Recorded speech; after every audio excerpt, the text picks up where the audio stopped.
Why not conversion to Protestantism? What are we talking about here? We're talking about how the English ruling class used religion as a tool to oppress the Irish.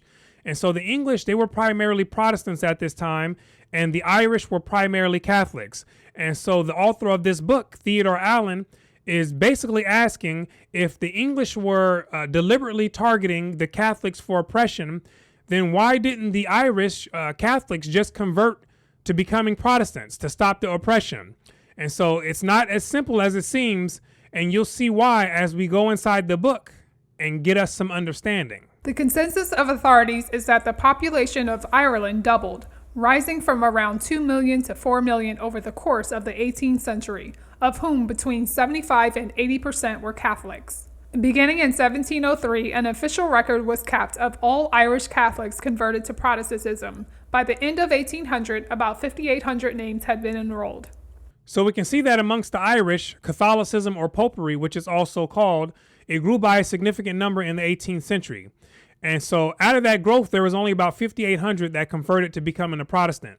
And so Theodore Allen notes that it was somewhere around 3 out of 1,000 Irish that converted. Now, the question is, like we mentioned earlier, why so little conversion if all this oppression was happening? And so another question is, who were these minority Irish who were making this conversion from popery to Protestantism? Where conversion did take place, it occurred mainly among the propertied and professional strata, and with varying degrees of religious conviction. It was the professional and the propertied Irish who were converting. And as Allen says, that they varied in their religious conversion. And what that means is that some of these were probably just doing it as a way to keep their wealth. Understand that people play the game in different ways. And a lot of people, they have no problem openly saying that they believe something, but then behind closed doors, they believe something else, right? Politicians, they do this all the time to this day. Many of them, they still use these religious beliefs as a tool to seem relatable to the mass public.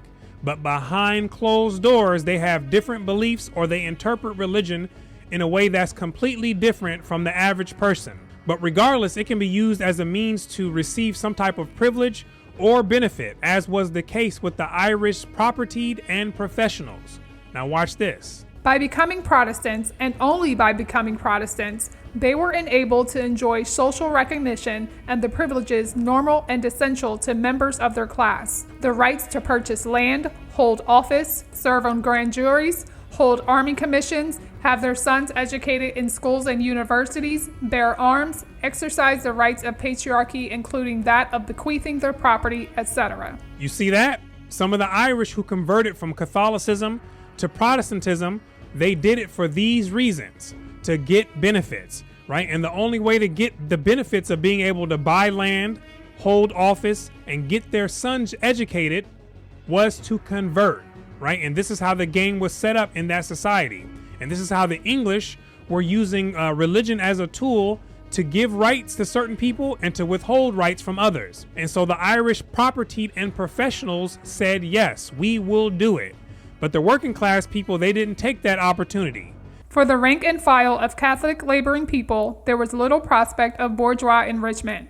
Yet even for them, as Butler puts it, there was always the possibility of escape from all disabilities, and of a rise into the dominant caste, provided only that they embraced the dominant religion. Within that dominant caste, even those of the laboring classes had their Protestant privileges, the right to long-term leases and security against eviction, the right to become trades apprentices, and to that end to be taught to read and write, the right to marry without the landlord's permission, and exemption from systematized degradation at the hands of the Protestant landlords, middlemen, etc. A Protestant boy, writes J.C. Beckett, however humble his origin, might hope to rise, by some combination of ability, good luck, and patronage, to a position of influence from which a Roman Catholic, however well-born or wealthy, would be utterly excluded. So the Protestant boy had the opportunity to rise to a position of influence or power, and that's no matter what his background was. But the Catholic, no matter how wealthy they were, they couldn't even hold office, as we talked about earlier.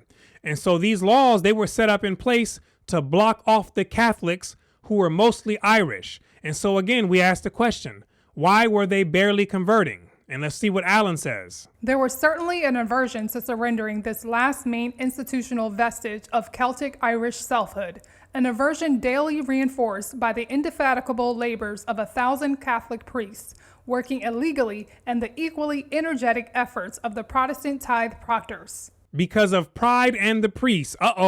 Pride because they had a desire to maintain as much as possible their Irish identity, which they had linked to Catholicism, and the Catholic priests who were working super hard to reinforce the Irish being Catholics. And we know why they were doing that. They were working super hard because they knew if the people started to leave that religion, then they would eventually lose out on their job and lose out on their influence, right? So I understand exactly why they did it from their perspective as well. But Alan also goes on to talk about how even if all the Catholics wanted to convert to becoming Protestants, that would have not been something acceptable to the Protestant elites. And this is why. The reason is not hard to see. Ireland, as a British colonial enterprise, was founded on the original expropriation of Catholic-owned lands and the continuing exclusion of Catholics from acquiring new land titles or even long-term leases. The British coming into Ireland was founded on expropriating or simply stealing the land. And they were using the Irish as being Catholics as a justification to steal the land. And so in other words, what Alan is saying is that the colonial system that they set up in Ireland was dependent upon the Irish staying as Catholics. From this flowed the disfranchisement of Irish people of the entrepreneurial and professional classes, as well as the super exploitation of the laboring people, mainly tenants at will. They really could have cared less about who was Catholic or not, because what they were really doing was trying to dig the largest pit possible and then put those Irish people in that pit, right? And it just so happened to be that being Catholic was a convenient enough excuse to justify them doing this. And like I've said before, that these people in position, they'll use any tool that they can to do what they need to do. They'll use religion, God, Allah, laws, race, science, and anything else that they can get their hands on to get the job done. And when something no longer works, they ditch it, right? And then they move to something else that will work, right? And so that's how they play the game. And you have to learn how to play the game in this way or else you lose, right? Because holding on to ideas like they're trophies is not a winning strategy. So let's go ahead and get some more. Speaking of the motives for the enactment of the penal laws, the penal laws being referred to here are the laws that we read about earlier about the Catholics not being allowed to have rights.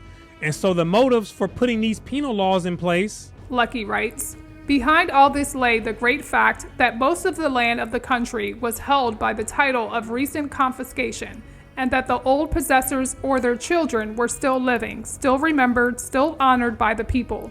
It was the dread of a change of property springing from this fact that was the real cause of most of the enactments of the penal code. Most of the land had been strategically stolen, and the people who used to own the land, they were either still alive or they had children that were still alive. And guess what? They didn't forget how that land was taken away. And so most of the Irish people, they were Catholics.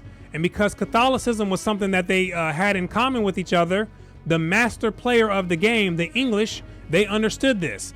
And so what they did was they put these penal laws in place that targeted Catholics. And that was to stop them from having any type of way of trying to get back this stolen land. To impede and frustrate the efforts of Catholics to get legal redress for the loss of lands and rights in the wake of the 1689-91 war, the Irish Parliament enacted a law effective March 1, 1698, barring any Catholic from acting as solicitor, agent, or manager in any cause or suit in this kingdom, Ireland. No lawsuits allowed. That's basically what this is talking about. And so they stole the land, and then afterwards they put these laws in place where the people had no legal right to fight to regain the land that was taken away. It can get spicy, right? And they didn't care about no Catholicism, right? Because that was a tool to lock down the land, right? These people, they know exactly what they're doing, and you have to understand that clearly. So let's go ahead and get some more. When, in time, conforming former Catholics began to enter law practice, the Protestant ascendancy, instead of rejoicing at the growth of their flock and the betokened defeat of the Papist enemy, slammed the gate against further entry. Who were the Protestant ascendancy? We're talking about a small group of wealthy and influential people who played the game of dominating society. And they played it at a high level, and they played it well. And so what Alan is saying is that some of the Catholics who were the professionals and the propertied, like we talked about earlier, when many of these people began converting to Protestantism, the Protestant ascendancy, they weren't jumping for joy by having these new converts. But instead, what they did was they barred the door. And so how did they slam the door to stop people from converting like crazy? A law was enacted requiring conformists to undergo years of closely supervised probation of the sincerity of their conversion. Only when, after that period, they merited the Protestant seal of approval might they practice their profession. Thou shalt not be converted into a Protestant until thou hast proven after many years that thou art sincere, and that thou hast no plan in thine heart to infiltrate our organization and usurp authority. And when thou hast shown thyself to be on our side, then thou art permitted to practice thy profession. Can you see that? And although there were not a lot of converts, there were still enough of these converts for the Protestant leaders to say this. There are too many amongst us, said Archbishop Sench, who had rather keep the Papists in an almost slavish subjection than have had them made Protestants, and thereby entitled to the same liberties and privileges with the rest of their fellow subjects. He didn't want to share the wealth.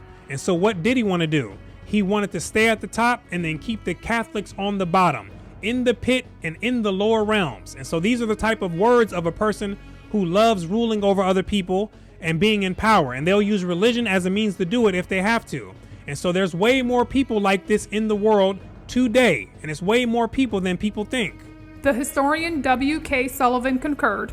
If the whole body of the Catholics had become Protestant, he wrote, the ascendancy would lose their advantages. The unwillingness of the Protestant ascendancy to promote the conversion of Catholics to Protestantism was, he declared, one of the great central facts of Irish history. The findings of the late Maureen Wall led her to concur with those opinions and to revert to an analogy. Now what's about to be said next, I need you to listen up super clear, both ears open, paying attention. Here we go.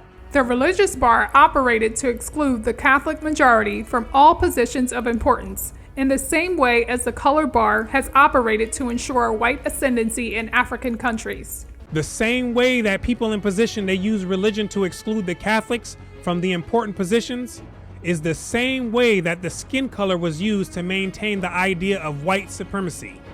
Understand this clearly. And I know for some people that it sounds crazy at first, but the reality is that these are the type of games being played and played at high levels. And these people are extremely good at what they do. And most people, they drastically underestimate how good these people are at creating these types of societies. They're so good that they have people walking around with brown skin talking about they're black, right? And not even thinking for 1 second to ask themselves the question of why did they call themselves that, right? Why is that the case, right? And then even going to the extent of defending that name and identity. And then even going on to get mad at people for stating the obvious, right? That's how good these people are, right? They'll rearrange your whole world right before your eyes and you won't even know what hit you. And so the English Protestants, they used all sorts of strategies to try to subdue the Irish. And targeting the fact that the Irish were Catholics, that was just one of the ways. And so their oppressive strategy in this sense, it relied on the fact that the Irish stayed as Catholics, which is one of the reasons why Allen says that the Protestants were opposed to the Irish converting to their religion in mass numbers. Obviously, any serious effort to convert Irish Catholics to Protestantism would have been potentially ruinous for Anglo-Irish statecraft. On both primary and secondary grounds, therefore, if the English colonial system of racial oppression in Ireland was to be perpetuated, it was essential that the people not be converted but remain Catholic.